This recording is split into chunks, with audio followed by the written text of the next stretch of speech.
It's Wednesday, January 18. In the headlines, Stocks and Securities Limited SSL given 10 days to refund Usain Bolt's cash.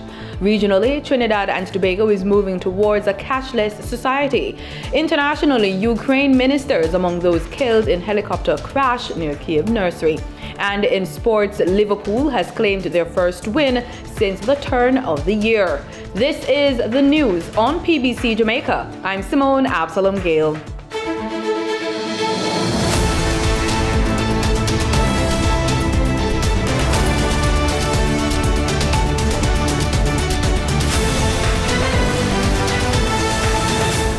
10 days. That's how long retired sprinter Usain Bolt has given Stocks and Securities Limited, a company holding investments for him, to return his missing funds or face criminal and civil action. That's the ultimatum given in the case of the massive fraud reported that's currently unfolding at the investment firm. The law firm representing Bolt, Fraser, Binns and Gordon, issued the ultimatum in a letter to SSL dated January 16, 2023.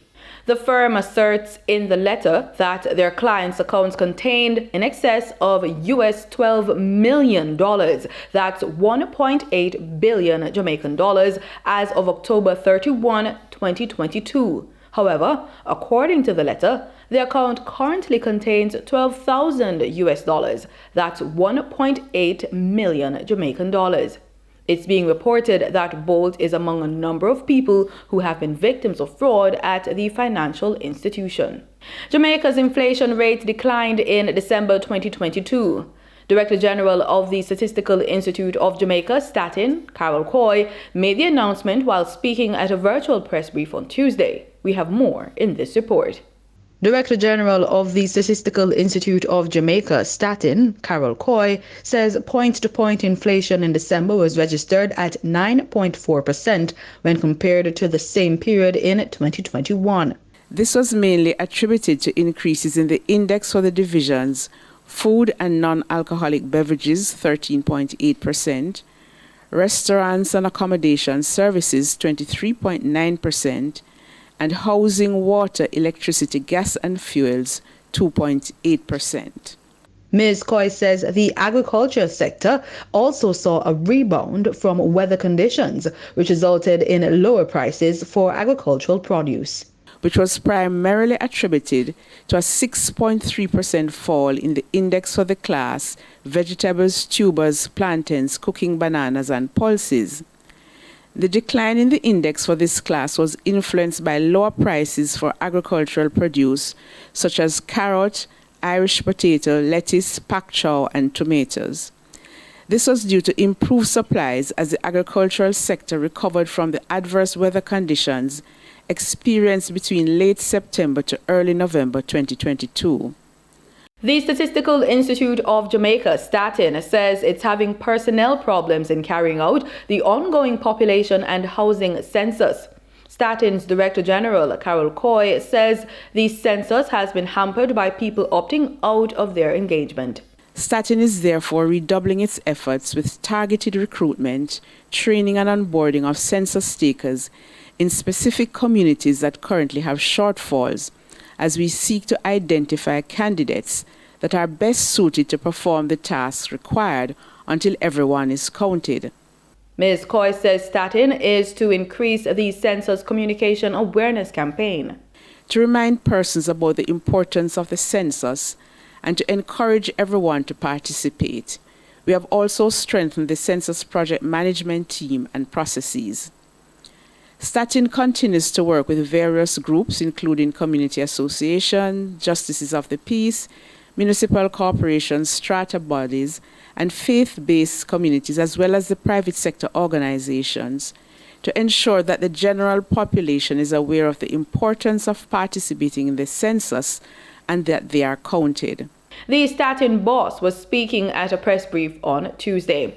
The census began in September last year and is being conducted to ascertain the demographic and socioeconomic conditions of the population as well as the housing stock.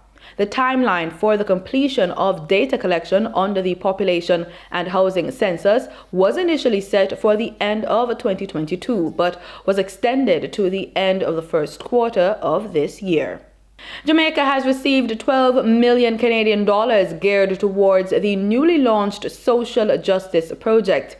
The 7-year initiative, which runs between 2021 to 2028, will focus on a rights-based and gender-sensitive justice system. Speaking at the January 12, 2023 launch in Kingston, Minister of International Development in Canada, Harjit Sajjan, had this to say. There is no equality without justice, and that there is no justice without equality. And that is why together we must strengthen institutions, systems, and legislations. We must advance the rights of women and girls, and we must improve outcomes for all groups that are disadvantaged. Now, building an effective, fair, equitable justice system for all is our best chance to realize the potential of each individual. Equitable access to justice is a means to overcome poverty. It provides people with and communities with a legal basis upon which to claim their rights and see justice served. Now, this is at the heart of Canada's feminist international assistance policy. This policy calls for increasing equitable access to a functioning justice system. And we work with partners across government and civil society to foster an inclusive and human rights-based approach in a strengthened justice system, and one that helps guarantee access and rights to marginalized communities, including women, girls, boys, and people with disabilities. And for many years, Canada has been the primary international development partner of the government of Jamaica in justice reform, and something that we are very proud of. Mr. Sajjan said over the 7 years of the project, Canada hopes to strengthen Jamaica's rule of law. We have supported a series of reform-related programs, all designed to advance a comprehensive and systematic approach to justice modernization. And we know that the UNDP has been a strong implementing partner for Canada under the Justice Undertaking for Social Transformation Project, or JUST. And with that, we also know it is well positioned to take on that role for this new 7-year So Just project. So today, we are pleased to continue our strong partnerships with the Government of Jamaica and UNDP by launching this new initiative for further justice reform in Jamaica. So I'm very pleased to announce that Canada will provide $12 million Canadian dollars for the So Just program. He added, Now, even something as simple as updating the curriculum to include online technology streamlines a process for everyone. So Just contributes to improving a rights-based and gender-sensitive justice system. It seeks to achieve more equitable outcomes for all Jamaicans. It will help ensure gender equality results, and Canada remains committed to supporting Jamaica in its pursuit of justice reform. And as you know, our 2030 Sustainable Development Goals include number 16, promoting peaceful, just, and inclusive societies. And in this way, we can help unleash the power and vibrancy of our youth and support people in disadvantaged situations. And ultimately, we all look forward to a future in which all Jamaican citizens have increased trust and confidence in their justice system. In the meantime, Jamaica's Minister of Justice, Delroy Chuck, praised the project, indicating that Jamaica has in excess of 70,000 cases going to court annually. Jamaica's aim at this time, however, in the justice system is to ensure easy access to justice services and prompt response in the delivery of justice. And these are important features of any modern society. For peace and harmony, we want justice services to be readily available at every level and every corner of Jamaica. Yes, we are doing well, and I can say, to the credit of our Chief Justice, who for the last number of years have used statistics to be able to measure how well or how badly we're doing. So there's a statistical department at the court system, sponsored by the Ministry of Justice, to measure how well we're doing. And what I can say, Minister Sarja, that in the parish courts, that's the low courts, we are now less than 5% in backlog cases. The Heart NSTA Trust is looking to improve on its ranking in the 2019 Global Competitiveness Index report, which indicated that Jamaica was 36th of 141 countries in quality vocational training. Heart's Director of Strategic Partnership, Research and Innovation says this is part of the agency's larger mandate to provide global competitive comparatory training programs. There was a recent launch of the Technology Advancement Program, as well as the signing of the Memorandum of Understanding at the University of Technology of Jamaica campus in St. Andrew. Significantly, as part of its strategic plan, Ms. Campbell says Heart is targeting at-risk youth, particularly those in zones of special operations communities, as well as those in areas with high crime rates.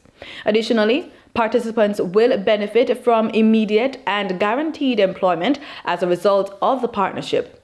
A greater emphasis is being placed on preparing candidates to be work-ready at the end of training.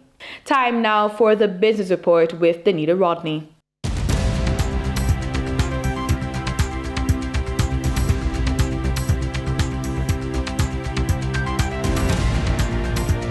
According to the latest data from the Statistical Institute of Jamaica Statin, for the third quarter of 2022, Jamaica saw a 5.9% economic growth when compared to data from the previous year.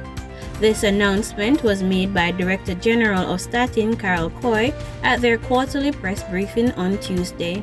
For the third quarter of 2022, that is July to September, the Jamaican economy grew by 5.9% when compared to the corresponding quarter of 2021.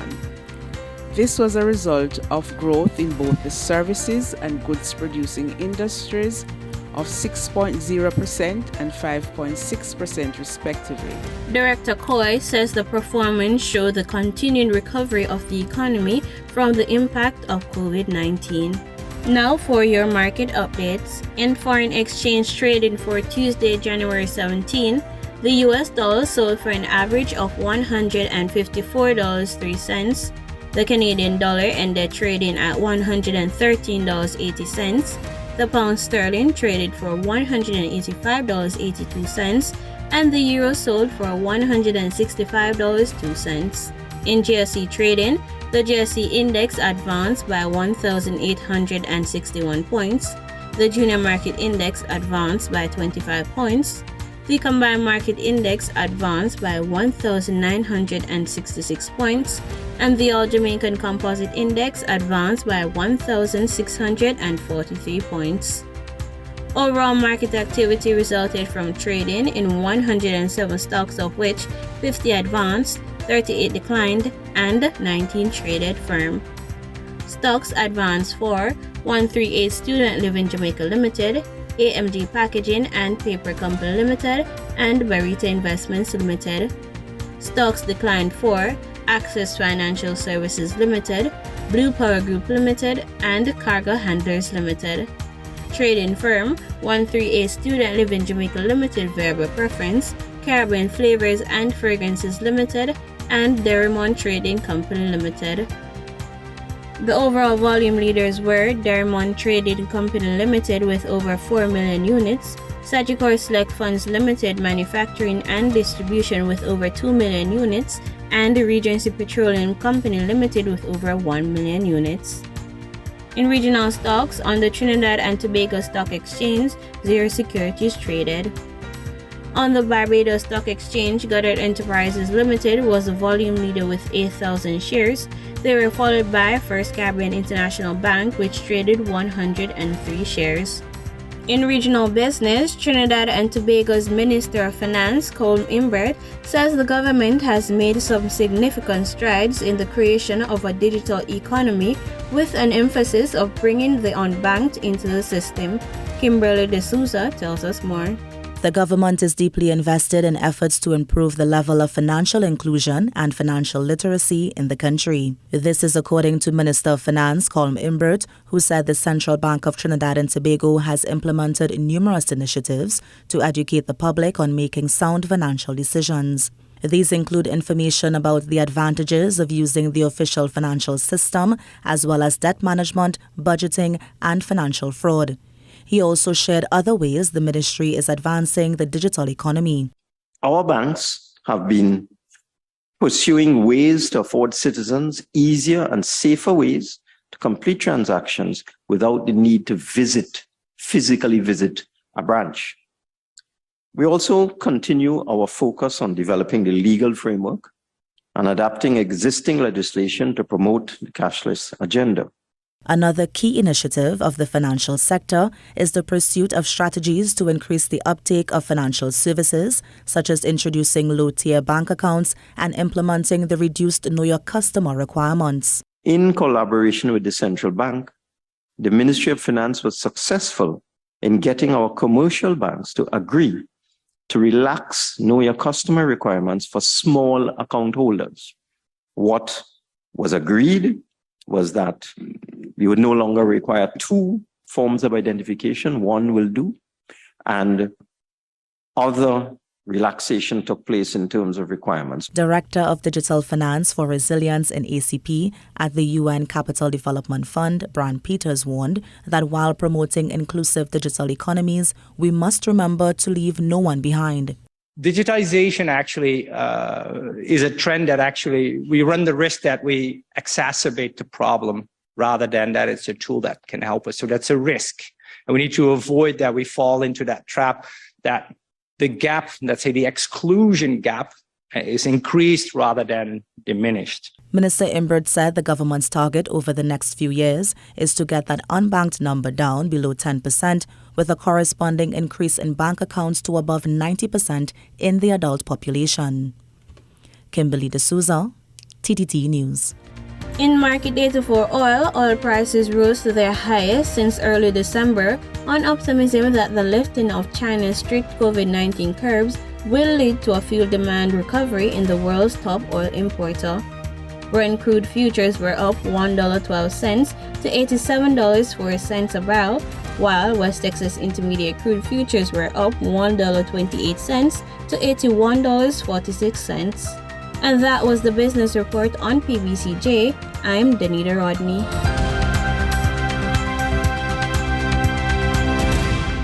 In regional news, in Barbados, while already facing a high level of health challenges, small island developing states are also shouldering a disproportionately high burden of non-communicable diseases and mental health.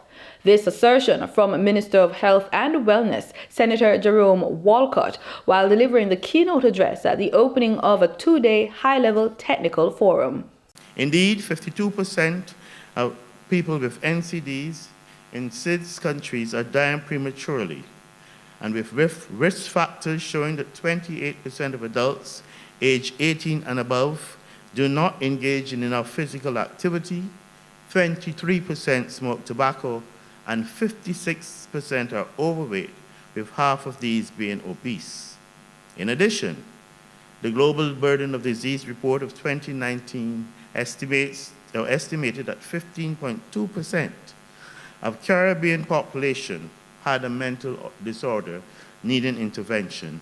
Clearly, structural inequities produce health inequities through social, environmental, economic, and cultural determinants of health. Commercial determinants of health and trade are also important drivers of NCDs in SIDS, and I believe the commercial determinants of health are defined as private sector activities that affect people's health both positively or negatively.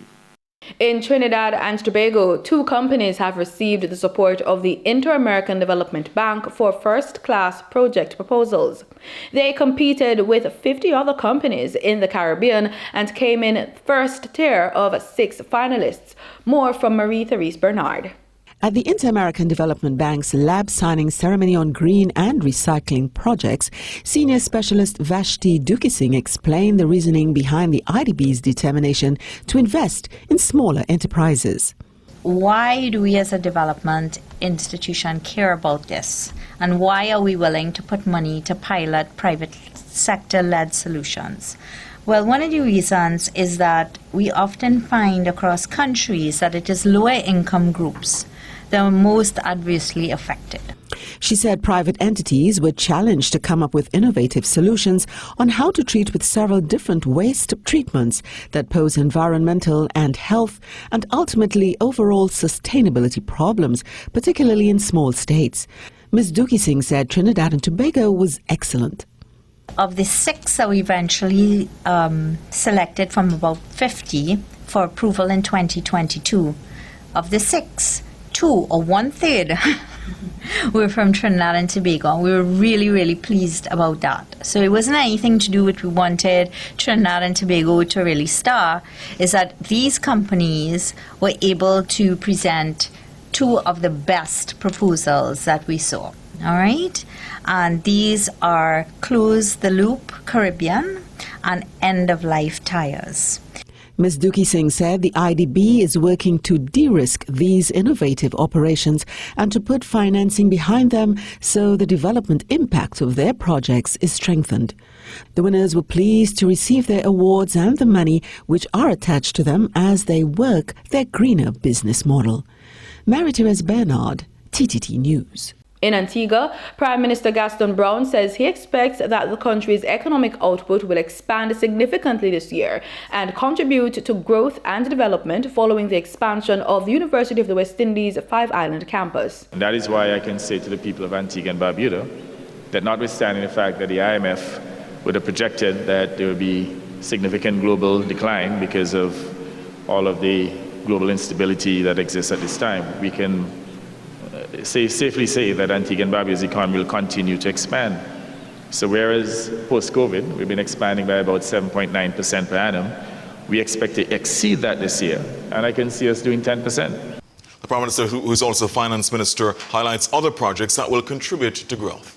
Because when you look at the project in Barbuda, the $2 billion project, plus the various capital projects that the government will pursue, 5 Islands campus, and other projects that are taking place within the hotel sector, to include the Royalton Hotel, not Royalton, the Sunwing that is pursuing the redevelopment of Halcyon, as well as expansion of Sandals. We will certainly grow the country's economy by at least 10%. In international news, Ukraine's Interior Minister Denis Monstrisky and his deputy are among those killed in a helicopter crash near a nursery in the outskirts of Kyiv, according to police. At least 16 people have been killed in total, including 2 children. 9 of them were on board the helicopter. 22 people are in hospital, including 10 children. A helicopter has crashed near a kindergarten in the Ukrainian town of Brovary near Kyiv. 16 people have been killed in total, including Ukraine's Interior Minister, his deputy and a state secretary.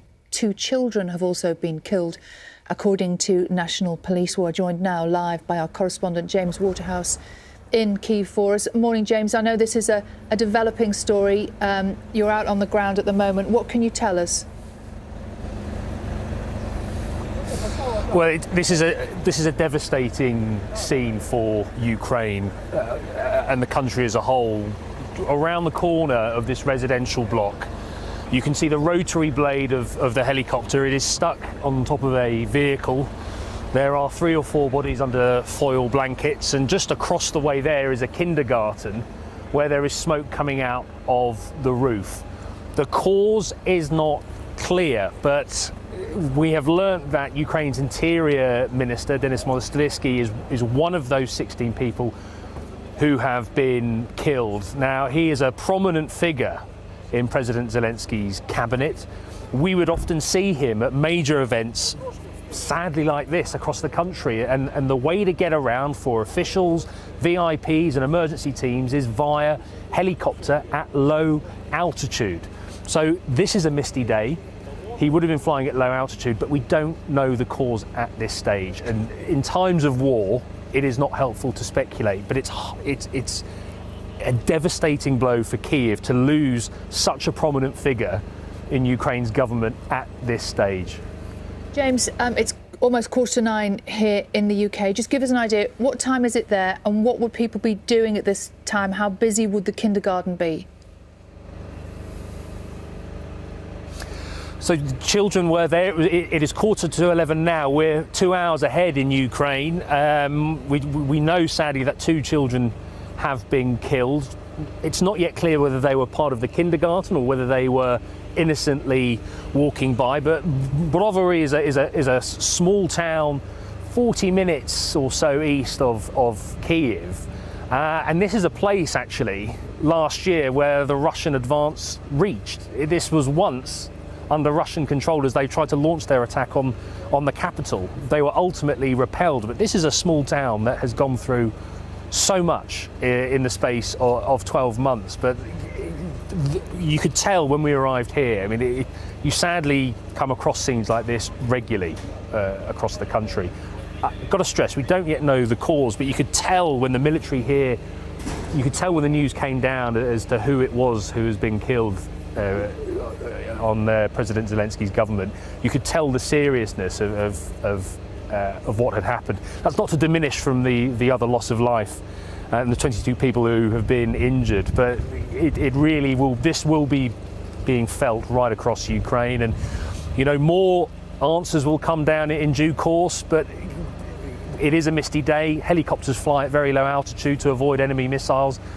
That may well be the case that it came into problems that way, but a devastating blow for Ukraine amidst a backdrop of a continued invasion. James, thank you very much indeed. That's James Waterhouse, who's in Brovary, which is near Kyiv, as he was just explaining to us. And just to recap, it's understood that 16 people killed in that helicopter crash, including, as James was saying, Ukraine's interior minister, high-profile politician in the country, his deputy and a state secretary, as well as the children that James referred to. In sports, Zeta James took the spotlight once again for West Indies as they made it consecutive wins in Group C of the ICC Under-19 Women's T20 World Cup, defeating Indonesia by 77 runs at the Northwest University Oval on Tuesday afternoon. Now, Zeta James took the spotlight again for the West Indies as they made it consecutive wins in Group C of the ICC Under-19 Women's T20 World Cup, defeating Indonesia by 77 runs at the North University Oval on Tuesday afternoon. James, who made a half-century and took wickets against Ireland, helped herself to a classy 55 from just 37 balls. She hit a pair of sixes and added 8 boundaries to her tally as she and Chanel Tsao, who scored 31, added 95 for the first wicket.